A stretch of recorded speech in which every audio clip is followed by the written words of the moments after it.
Usuário ng 24horas.com, um feliz dia. Awe, nós aqui na caminho de Mahuma. Nete parte pading, na onda ko bobobise caminho aqui da hora usar para ambulância e também para hope outro nós bisa veículo ng dos automobilista ng da passa de caminho aqui. Di ko nós aqui nang, para para maneira para buwak e manutenção para o qual ko ta e mata ng kuting na banda, maneira caso aqui mata ng di kuihi, mata ng di kubada. A começar benta ribe caminha aqui. Então o que está passando tá com ora com automobilista tá ribe caminha aqui.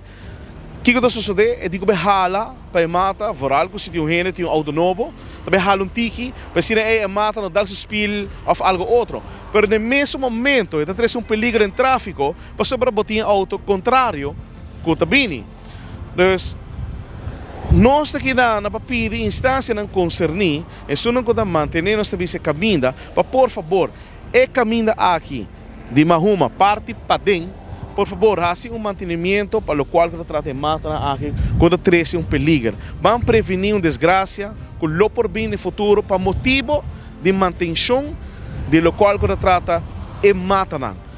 Wak rato de imagem e observar com o auto não hala pouco para evitar que mata não tamishi com o auto.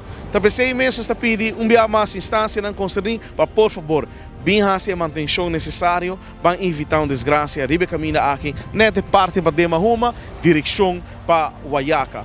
Meu nome é Leo Herman, atrás de câmera está Bentley e nós está por mim de notícia.